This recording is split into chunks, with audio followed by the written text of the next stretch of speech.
샬롬. 자, 오늘은 2024년 10월의 마지막 날, 10월 31일 밤 시간입니다. 제가 그동안 29일, 화요일부터 진행하지 못한 부분까지 함께 진행을 하도록 하겠습니다. 사랑하는 성도 여러분, 오늘 하루도 어떻게 보내셨는지, 늘 우리가 주를 기쁘시게 하는 삶이 무엇일까? 그 부분에 대한 늘 어떤 삶의 갈증, 영적 갈증이 있었으면 좋겠습니다. 우리가 갈증이 있으면 물을 찾잖아요. 똑같은 거죠. 어떤 영적 갈증을 느끼고 하나님의 기쁨이 되고자 하는 그런 어떤 갈망함, 갈증들이 심하면 심할수록 우리가 하나님을 구하고 하나님의 뜻을 찾아가겠죠. 저도 늘 새벽부터 일어나서 이 늦은 밤 시간까지 저희 요양원에서 이렇게 생활하고 있지만, 어쨌든 저도 주어진 이 사명을 물론 사람들에게도 인정을 받아야지만 더 우리의 시선의 초점은 하나님의 기쁨이 되는 것 아니겠습니까? 하나님이 인정하시면 저는 자연스럽게 사람들에게도 인정받겠다는 생각이 듭니다. 거꾸로 얘기하면 사람들에게는 인정받지만 하나님께는 인정받지 못하는 경우는 발생할 수 있습니다. 그러나 하나님께 인정받는데 사람들에게 존경과 인정 못 받는다? 그런 경우 수는 극히 저는 드물다고 생각합니다. 그래서 우리는 우선권을 줄 때 어떻게 하면 하나님의 기쁨이 되며 하나님의 뜻에 부합하는 삶을 살까? 거기에 우리가 함께 갈증과 갈망함을 가졌으면 좋겠습니다. 아마 그런 부분에서 저희가 이처럼 주어진 시간 속에서 이 주3이라고 하는 큐티 교재를 가지고 함께 묵상을 해 나가고 있습니다. 이제 10월 달이 맞춰지고 이제 12월 호가 나왔습니다. 자, 12월은 아마 에레미야 48장 11절부터 그리고 고린도후서, 그다음에 요한 1, 2, 3서 이런 내용으로 진행이 됩니다. 정말 2024년도 2달 남았습니다. 이 한 해를 잘 마무리하고 돌아오는 새해, 하나님께서 선물로 우리에게 주신다면 어떻게 살 것인지 주 안에서 잘 계획 세우는 그런 기간들이 되었으면 좋겠습니다. 자, 오늘 함께 기도하면서 큐티 시작하겠습니다.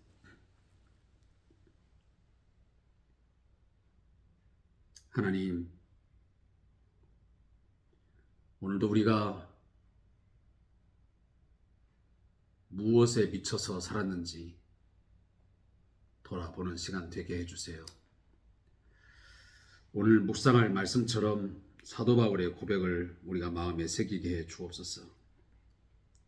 우리가 만일 미쳤어도 하나님을 위한 것이요 정신이 온전하여도 너희를 위한 것이니, 그리스도의 사랑이 우리를 강권했다고 하는 이 고백, 나의 고백이요 우리의 고백이 되게 해 주시옵소서. 그 십자가의 사랑, 하나님의 사랑, 그리스도의 사랑이 우리를 꽁꽁 묶어서 그 사랑에 감동되어지고 그 사랑 때문에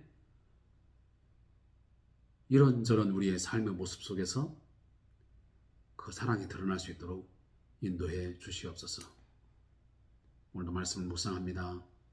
하나님 말씀이 우리의 심령 가운데 잘 박힌 못처럼 박게 하시고 이 말씀에 준행하여 복된 삶을 누리게 하옵소서.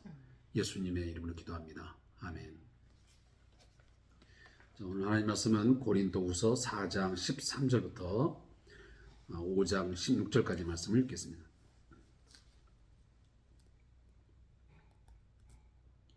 아마 일정상 이 주3 교재도 아마 5장 전체를 다 못 끝낸 것 같습니다. 자, 원래 5장은 21절까지 있는데 16절까지만 끊어서 오늘 10월 31일까지 내용을 마무리합니다. 우리 함께 4장 13절부터 말씀을 읽도록 하겠습니다. 기록된 바 내가 믿었으므로 말하도다 한 것 같이 우리가 같은 믿음의 마음을 가졌으니 우리도 믿었으므로 또한 말하노라. 주 예수를 다시 살리신 이가 예수와 함께 우리도 다시 살리사 너희와 함께 그 앞에 서게 하실 줄을 아노라. 이는 모든 것이 너희를 위함이니 많은 사람의 감사로 말미암아 은혜가 더하여 넘쳐서 하나님께 영광을 돌리게 하려 함이라. 그러므로 우리가 낙심하지 아니하노니 우리의 겉사람은 낡아지나 우리의 속사람은 날로 새로워지도다. 우리가 잠시 받는 환난에 경한 것이 지극히 크고 영원한 영광에 충한 것을 우리에게 이루게 함이니 우리가 주목하는 것은 보이는 것이 아니요 보이지 않는 것이니 보이는 것은 잠깐이요 보이지 않는 것은 영원함이라. 만일 땅에 있는 우리의 장막집이 무너지면 하나님께서 지으신 집 곧 손으로 지은 것이 아니요 하늘에 있는 영원한 집이 우리에게 있는 줄 아느니라. 참으로 우리가 여기서 탄식하며 하늘로부터 오는 우리 처소로 덧입기를 간절히 사모하노라. 이렇게 이 입음은 우리가 벗은 자들로 발견되지 않으려 함이라. 참으로 이 장막에 있는 우리가 짐진 것 같이 탄식하는 것은 벗고자 함이 아니요 오히려 덧입고자 함이니 죽을 것이 생명에 삼킨 바 되게 하려 함이라. 곧 이것을 우리에게 이루게 하시고 보증으로 성령을 우리에게 주신 이는 하나님이시니라. 그러므로 우리가 항상 담대하여 몸으로 있을 때에는 주와 따로 있는 줄을 아노니 이는 우리가 믿음으로 행하고 보는 것으로 행하지 아니함이로라. 우리가 담대하여 원하는 바는 차라리 몸을 떠나 주와 함께 있는 그것이라. 그런즉 우리는 몸으로 있든지 떠나든지 주를 기쁘시게 하는 자가 되기를 힘쓰노라. 이는 우리가 다 반드시 그리스도의 심판대 앞에 나타나게 되어 각각 선악간에 그 몸으로 행한 것을 따라 갚아드려 함이라. 우리는 주의 두려우심을 알므로 사람들을 권면하거니와 우리가 하나님 앞에 알리어졌으니 또 너희의 양심에도 알려지기를 바라노라. 우리가 다시 너희에게 자찬하는 것이 아니요 오직 우리로 말미암아 자랑할 기회를 너희에게 주어 마음으로 하지 않고 외모로 자랑하는 자들에게 대답하게 하려 하는 것이라. 우리가 만일 미쳐서도 하나님을 위한 것이요 정신이 온전하여도 너희를 위한 것이니 그리스도의 사랑이 우리를 강권하신다. 우리가 생각하건대 한 사람이 모든 사람을 대신하여 죽었은즉 모든 사람이 죽은 것이라. 그가 모든 사람을 대신하여 죽으심은 살아있는 자들로 하여금 다시는 그들 자신을 위하여 살지 않고 오직 그들을 대신하여 죽었다가 다시 살아나신 이를 위하여 살게 하려 함이라. 그러므로 우리가 이제부터는 어떤 사람도 육신을 따라 알지 아니하노라. 비록 우리가 그리스도도 육신을 따라 알았으나 이제부터는 그같이 알지 아니하노라. 아멘. 자, 먼저 화요일에 해당되는 고린도후서 4장 13절부터 18절까지의 말씀의 제목은 고난 중에 주목할 영원한 영광입니다. 자, 이 본문을 함께 요약한 것을 읽어보겠습니다. 자, 사도 바울은 자신도 고난 중에 하나님을 바라는 믿음을 가지고 있다고 고백합니다. 그는 하나님이 예수님을 부활시키셨듯이 자신을 부활시킬 것을 믿음으로 고백하고 있습니다. 이 세상에서 잠시 받는 환난은 경한 것이지만 미래에 받게 될 영원한 영광은 중한 것이기에 이것을 주목할 것임을 고백합니다. 어떻게 보면 사도 바울의 신앙의 어떤 고백들을 이 고린도 교회에 그대로 권면하고 있습니다. 내가 지금까지 숱한 고난과 환난 속에서 직분을 감당하며 이 복음을 증거할 수 있었던 것은 내가 너희들에게 전하는 그 복음의 내용을 너희들도 믿고 있지만 나도 그것을 믿기 때문이다.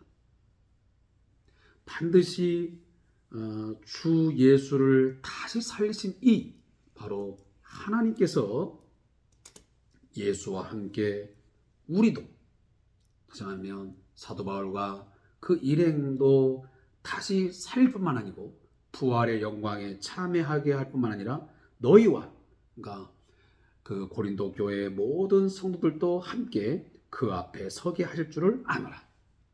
그러니까 하나님 앞에 결국은 사도 바울과 그 복음을 증거하는 그 일행들, 그리고 고린도 교회의 신실한 성도들, 그 모든 자들이 누구 앞에? 하나님 앞에 서게 될 것임을 고백하고 있습니다. 사랑하는 성도 여러분, 우리도 지금 여러 가지 복음 안에서 살아가고 믿음을 쫓아 살아가다 보면 많은 육신적인 손해, 또 환난, 고난들을 당할 수밖에 없게 되어 있습니다. 우리 사회적 구조가 그렇습니다. 물론 적당하게 타협하고 수단과 방법을 가리지 않고 경제적인 부를 추구하거나 또 어떤 권력이나 명예 이런 것들을 쫓아간다면 이건 다른 문제겠지만, 그렇지 아니하고 온전히 믿음을 따라, 제가 금방도 기도하면서 말씀드렸지만 정말 그리스도의 사랑에 우리가 묶여서, 거기에 꽁꽁 묶여서 정말 사랑을 실천하고 그 사랑을 드러내면서 살다 보면 얼마나 많은 어려움이 있겠습니까? 때로는 죽음 앞에 이르러야 되는 순간도 있을 수 있습니다. 바로 사도 바울은 그런 상황에서도 자신이 두려워하거나 또 물러서지 아니하고 이렇게 끝까지 할 수 있는 것은, 죽는다 할지라도, 육체의 죽음을 맞이한다 할지라도 우리가 다시, 예수님이 다시 살아난 것처럼, 부활의 첫 열매가 되신 것처럼 여러분 우리들도 다시 살리사 썩지 아니하고 죽지 않는 영광스러운 몸으로 다시 살려서 하나님 앞에 살아가는 영생을 누리는 삶으로 우리를 세워줄 줄로 믿는 것입니다. 우리 또한 그 믿음을 갖고 살아가고 있습니다. 그러면서 사도 바울은 16절에 그러므로 우리가 낙심하지 아니하노니 우리의 겉사람은 낡아지나 우리의 속사람은 날로 새로워진도다 그랬습니다. 우리가 이 말씀을 얼마나 많이 들었고 또 종종 고백하는 내용입니다. 우리는 분명 삶의 시간이 지나면 지날수록 우리의 육신은 시간과 공간의 제약, 여러 가지 육체적인 연약함 속에서 쇠약해지고 또 낡아집니다. 모든 것이 연약하게 되어집니다. 그렇지만 우리의 속사람은, 결국은 우리의 영적인, 우리의 새 사람으로서의 거듭난 우리의 몸은 어떻게 된다고요? 날로 새로워진다. 날로 새로워진다. 그리고 제가 여러 가지 말씀을 다 드릴 수 없지만 한 가지 중요한 것은, 이 땅에서 사는 동안 이 받는 우리의 고난, 환난, 이것들은 아무리 강해도 아무리 심해도 이것은 시간적인 제한이 있습니다. 영원하지 않습니다. 따라서 오늘 말씀하기를, 이 보이는 것은 결국은 잠깐이라는 거예요. 결국은 보이지 않는 세계, 보이지 않는 것들은 영원하다 그 말이에요. 그래서 이런 내용들을 우리가 함께 묵상하면서 나가기를 원하고요. 제가 여기 있는 내용을 좀 빠르게 좀 읽고 지나가겠습니다. 자, 모든 사람은 이 세상에서 환난을 경험합니다. 그런데 환난을 당할 때의 태도는 극과 극으로 나뉩니다. 어떤 사람은 절망하고 낙심하며 어떤 사람은 담담하게 받아들이고 타개할 방법을 모색합니다. 절망하는 사람 중에는 환난 때문이 아니라 환난으로 드러난 부정적인 태도 때문에 망가지는 경우가 많습니다. 예를 들어 암에 걸렸을 때 암에 대한 공포로 건강이 급속도로 나빠지는 경우가 있습니다. 그렇다면 성도는 환난에 대해 어떤 태도를 가져야 할까요? 바울의 말대로 환난은 우리의 옛사람을 낡아지게 만들어서 새 사람을 성장하게 하는 중요한 과정임을 기억해야 합니다. 또한 우리가 얻게 될 미래의 영광은 영원하고 중요한 것임을 기억해야 합니다. 환난이 닥친 것을 원망하고 불평하며 환난 자체에만 집중하면 환난은 더 큰 부작용을 불러일으키게 되고 우리 결국은 불행의 늪으로 빠뜨리는 것입니다. 결국은 신앙의 급속도로 약화되면서 우리 자신들이 하나님을 향한 불신앙적인 그런 삶을 살 수밖에 없게 되는 것입니다. 환난 중에도 하나님의 놀라운 섭리와 뜻을 기억하면서 영적으로 더욱 건강하게 반응하는 성도가 되어야 할 것입니다. 자, 그리고 고린도후서 5장 1절부터 8절 말의 말씀의 제목은 부활의 몸으로 변화될 소망입니다. 자, 이 부분은 지금 우리의 장막집, 그리고 땅에 있는 우리의 장막집, 하나님께서 지으신 집, 이 두 가지 예입니다. 좀 더 쉽게 말하면 땅에 있는 우리의 장막집과 하늘에 있는 영원한 집을 오늘 사도 바울은 이야기합니다. 우리의 몸이 아무리 건강해 보이고 아름답고 또 육체미가 뛰어난다 할지라도 우리의 이 육신의 장막집은 언젠가 때가 되면 병이 들어서 아니면 죽을 때가 되면 또 늙게 되면 이게 어느 한순간에 무너지게 되어 있습니다. 그렇잖아요. 점점 우리들이 나이가 먹어가면 무너지는 것을 느낍니다. 아, 내 몸이 이제 점점점 무너져 가고 있고, 한때는 굉장히 내 몸이 건강하고 견고하고 단단하게 세워져 있는 것 같지만 어느 한순간에 극심한 스트레스 받는다든지 그런 경우에는 급속도로 무너진 것을 경험하게 됩니다. 근데 그 무너짐은 그것이 정도에 따라 다르겠지만 완전한 무너짐은 아니잖아요. 그러나 우리의 장막집, 육체의 집이 언제 무너지냐? 결국은 죽음에서 우리는 완전히 무너집니다. 근데 그것이 끝이 아니라는 거지. 육체의 장막집, 우리의 육신의 집이 무너지게 되면, 끝나게 되면 결국은 바로 곧 하늘에 있는 영원한 집이 우리에게 있는 줄 알아요. 하나님이 우리에게 만들어주신 이 새로운 생명이 주어진 새로운 존재로 우리가 지음을 받게 된 줄로 믿습니다. 아까도 말씀드렸지만 썩지 아니하고 쇠하지 않는 영광스러운 그러한 빛나는 모습으로 우리의 육신이 새로운 부활체로 그렇게 부활할 줄로 우리는 믿습니다. 그래서 오늘도 사도 바울은 이런 이야기를 쭉 하면서 내가 여러 가지로 어려움 속에서 있지만 자신이 바라는 건 뭐냐면 이 육신의 장막이 무너진 다음에 아마 주님을 만나는 것보다는 아마 죽지 아니하고 죽지 않은 상태에서 예수님이 다시 오셔서 자신의 몸이 변화하여 주님을 만나게 되는 것을 갈망하는 것처럼 지금 이 2절, 3절, 4절 말씀에 보여집니다. 결국 근데 이런 것들이 확실한 것은, 이런 것들이 거짓이 아니고 확실한 것은 뭘로 보증하느냐? 성령을 우리에게 주신 이는 하나님. 아니면 성령을 우리에게 주심으로 하나님이 우리를 이것을 보증하신다는 거예요. 하나님 보증한다. 여러분, 사람의 보증도 중요하잖아요. 우리가 어떤 빚을 얻고 또 뭘 할 때 우리가 보증인을 세우잖아요. 그런데 사람을 세워도 우리가 상당히 신뢰를 하고 믿는데 하물며 하나님께서 이 모든 우리의 육체의 장막집, 땅에 있는 장막집이 무너지면 하늘에 있는 영원한 집이 새롭게 지어지는 것. 그리고 결국은 죽을 것이 우리의 연약한 이 육체, 결국은 죽음에 이르는 이 죽을 육체가 생명이 결국은 삼킨 바, 결국은 생명이 이 죽음을 뭐합니까? 정복하는 것입니다. 사랑하는 성도 여러분, 우리는 예수 그리스도를 믿는 순간 이미 예수 안에서 생명이 이 사망을 이긴 줄로 믿습니다.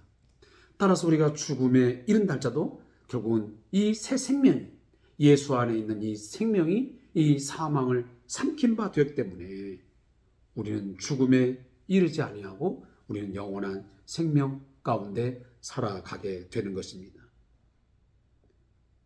따라서 우리가 이 소망 가지고 우리가 믿음으로 살아갈 수 있었으면 좋겠습니다.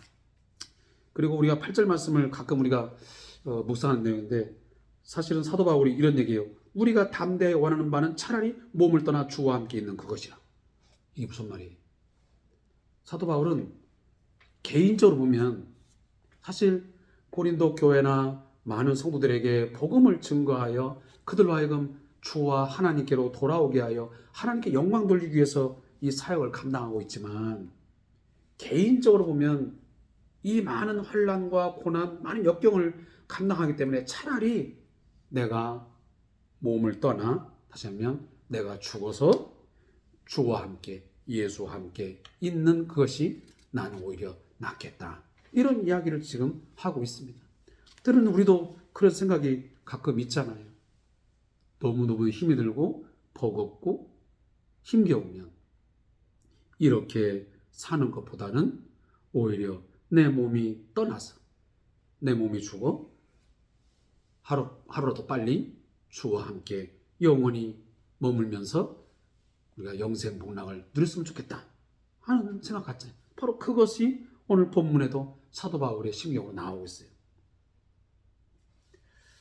자, 그리고 이제 마지막으로 9절부터 16절은 그리스도의 사랑에 사로잡힌 바울 그랬습니다. 제가 좀 전에 기도할 때 그랬잖아요. 과연 우리는 누구의 사랑에 사로잡힌 바 되어서 살아야 할 것인지.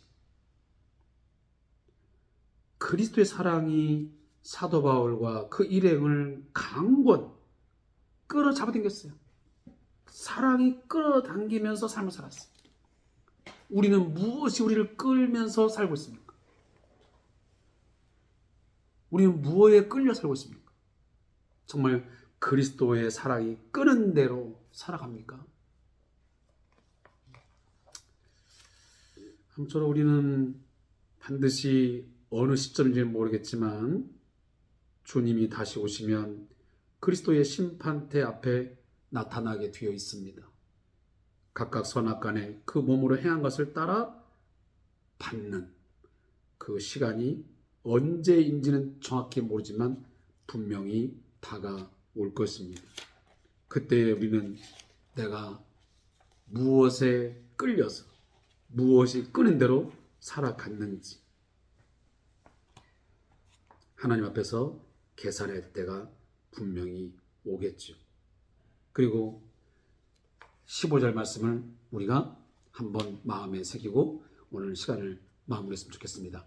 그가 모든 사람을 대신하여 죽으심은, 사실 예수 그리스도께서 십자가에서 모든 사람을 대신하여 죽으심은 살아있는 자들로 하여금, 사실 예수 그리스도를 믿어 새 사람으로 살아가고 있는 그 사람들로 하여금 다시는 그들 자신을 위하여 살지 않고 이기적인 삶을 살지 않고 누구를 위해서? 오직 그들을 대신하여 죽었다가 다시 살아나시니 다시는 예수 그리스도를 위하여 살게 하려 함이라. 그래서 우리가 죽든지 살든지 주를 위해서 살아갈 수 있도록 결국은 우리를 만들기 위해서 그리스도께서 우리 대신 십자가에 죽으셨다라는 말씀입니다. 그래서 사도 바울은 이렇게 결론을 맺는 거예요. 예수 그리스도가 왜 이 땅에 오셔서, 하나님의 아들이 왜 와서 십자가에 대신 죽으셨느냐? 하나님과 원수되어지고 그토록 고집쟁이고 죄 가운데 있는 우리들을 위해서 왜 그가 대신 죽이심을 당했느냐? 그건 다른 것이 아니고 다시는 이 자기 자신, 다시 인간 자기 자신을 위해서 이기적으로 살지 말고 이제는 그리스도를 위하여, 나를 위하여 십자가에 죽으시고 부활하신 그 주를 위해서, 예수를 위해서 살게 하도록 하기 위해서 우리를 그렇게 위해서 했다라고 말씀하고 있습니다. 자, 이게 마지막 이제 조자의 목사 읽고 말씀을 맺겠습니다. 모든 사람은 태어날 때부터 본능적으로 이기적입니다. 인간의 이기성은 영적으로 공허한 상태인 죄의 본성으로부터 유래합니다. 이는 하나님과 이웃을 온전히 사랑하지 못하게 만드는 주범입니다. 이기적인 인간은 하나님마저도 자기의 이익을 위한 우상으로 전락시키고 이웃을 자기의 목적을 위해 교묘하게 이용합니다. 모든 인간관계는 이기성 때문에 파괴되고 왜곡됩니다. 이런 이기성에서 벗어나는 것이 인간이 참 행복을 찾는 길입니다. 그런데 인간의 힘으로는 죄의 본성으로부터 비롯된 이기성을 벗어날 수가 없습니다. 그리스도의 희생적 사랑의 강력한 능력에 사로잡힐 때에만 이기성에서 벗어나 하나님을 온전히 사랑하고 이웃을 내 몸처럼 사랑할 수 있습니다. 하지만 십자가의 사랑을 깊이 체험하고 십자가의 그 사랑이 내 마음속에 살아 역사할 때만이 우리는 하나님을 온전히 사랑할 수 있고, 그리고 내 이웃을 내 몸처럼 사랑하나가는 그 주님의 말씀을 순종할 수 있다, 그런 말입니다. 바울은 자신을 위해 죽임당하신 그리스도의 사랑에 사로잡혔기 때문에 미쳤거나 정신이 온전하거나 고린도 성도들을 위해 살아간다고 말할 수 있었습니다. 성도는 그리스도의 사랑을 힘입어 그 사랑으로 살아가야 합니다. 기도하겠습니다. 하나님 아버지, 우리는 예수 그리스도를 믿어 예수 안에서 의인 되었고 하나님의 자녀가 되었습니다. 새로운 영적 존재로 새롭게 창조되었습니다. 새로운 피조물 되었습니다. 이제는 더 이상 이기적인 생각 갖고 살지 말고 온전히 하나님을 사랑하고 내 이웃을 내 몸과 같이 사랑하는 그 사랑의 삶을 살아가도록 주여 인도해 주시옵소서. 이제 11월 새로운 달 다가옵니다. 하나님, 11월 달에는 더욱더 하나님을 기쁘시게 하며 그리스도의 사랑에 이끌림을 당하는 그런 온전한 삶을 살게 해 주옵소서. 예수님의 이름으로 기도합니다. 아멘.